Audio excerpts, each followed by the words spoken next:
catch fish for dinner. Maybe we'd live like that forever. Never come home. Now, life on the cheap doesn't seem so exciting. When my dad was first carted off, my family tried to be hush-hush about it. "We have to keep up appearances," my mother kept saying. My sister and I continued going to school, playing sports, attending class dances like nothing had happened. My mother even decided to go ahead with an addition we were building on our house. "We don't want people to think anything's wrong," she said. But when a huge article about my father was finally plastered on the front page of the Glenwood Times, people didn't have to spend time wondering what was up with the Gerson family. It was all there in black and white. After our contractor read the story, he told my mom he was going to bill her for the work he had already done on the addition. He said he billed all his customers this way, bit by bit. My mom was pretty mad after he left. "He's never billed anyone like that in his life," she yelled. "He just wants to make sure he gets his money." Guess what? She was right. He did want to get his money. And he was right to be worried, because we haven't paid him a dime. We still owe him. Now the beautiful, happy suburb of Glenwood, California, knows that the Gersons are a bunch of welchers. "Can't you ask your grandparents for money?" my best friend Frank asked one afternoon by his pool after I finally told him what was going on. "My grandparents?" I said. "Two are dead, and the other two live in Maine and haven't got a nickel. The only one in my family who ever got rich was my dad." Getting rich was, in fact, something Dad took lots of pride in. He loved to talk about how he was a big-time stockbroker and made lots of money.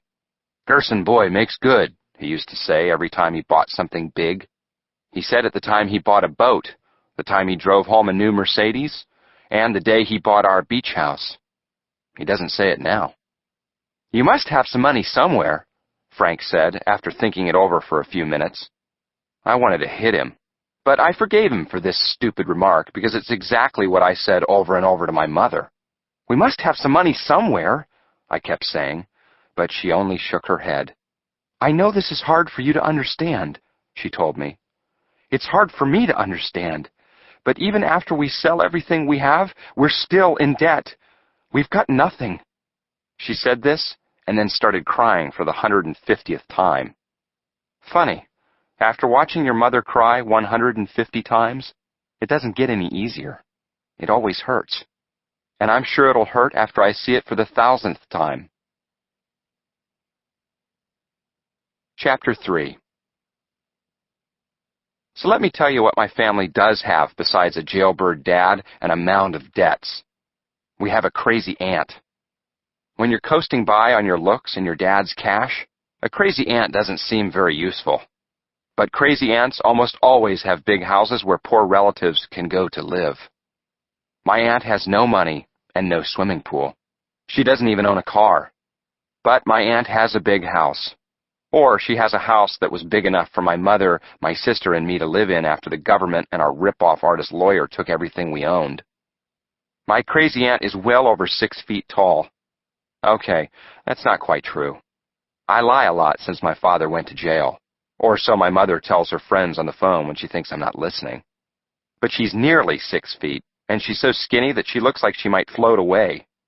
She only wears one outfit, a muumuu and slippers.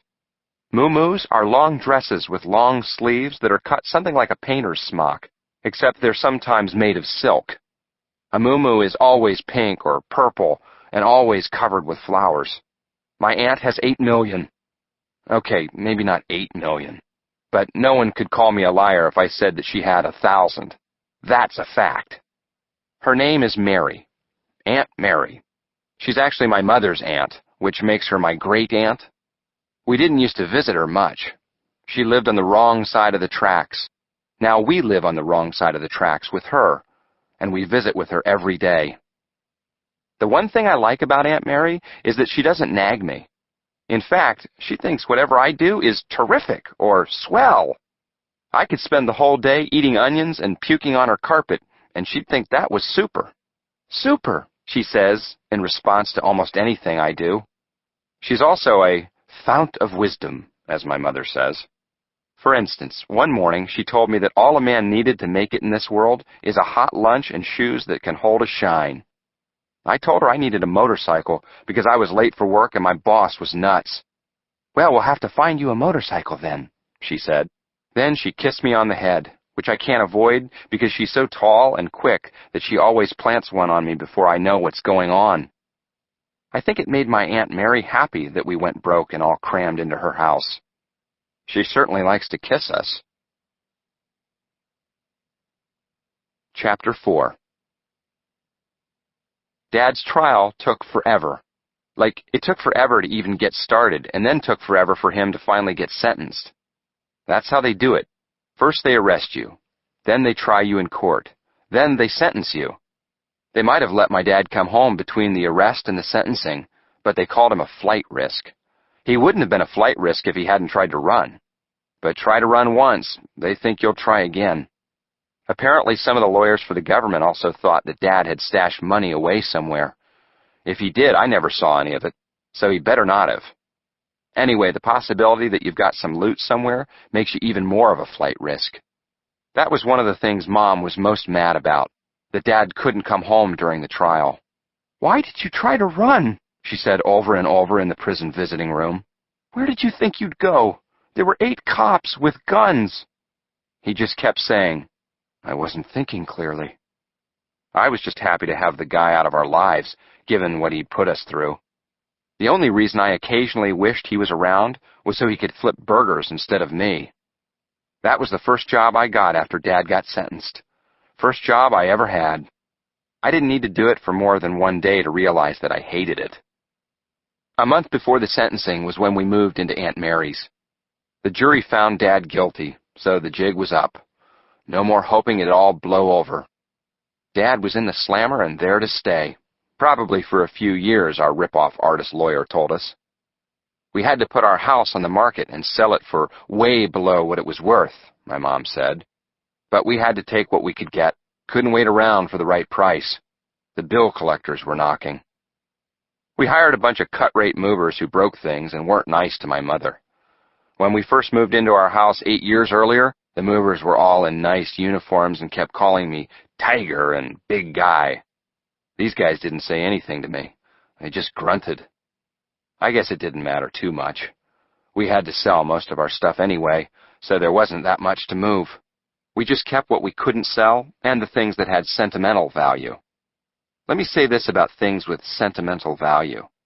The only things I felt sentimental about were our pool and our big screen TV and the stereo I used to have that cost $5,000. "I bet you're the only kid in town with a $5,000 stereo," my dad said when he bought it for me. It was true. And now I'm the only kid who had to sell his stereo to pay off his dad's legal bills. The first night in Aunt Mary's house was kind of creepy. In our old house, there wasn't one speck of dust anywhere. Vacuum cleaners were built into the walls, and cleaning people came 3 times a week to make everything spick and span. I wasn't crazy about having maids going through my room, but mostly they left me alone and didn't tell my mother if they found food under my bed. Once I had an entire pizza under there, upside down. I was sharing it with Frank when we knocked it over. I just kicked it under the bed. "Someone will get that later," I said. And I was right.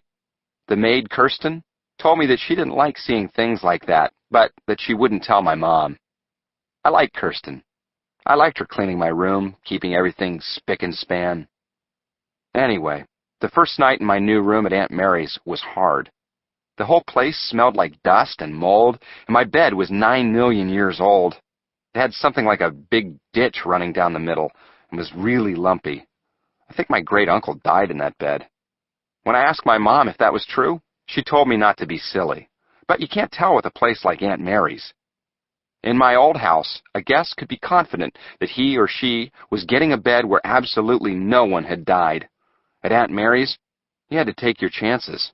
Who knows what could have happened in such an old, dusty place? The one thing I liked about my room at Aunt Mary's was that I had a huge closet. It was actually more like another small room, and it had a lock, so I could go in there, lock the door, and feel comfortable that no one would bother me. I started hiding out in the closet when my dad was sentenced. The judge gave him 3.5 years. It's not that I was that upset. I wanted to write the judge to tell him to keep the guy in longer. Didn't want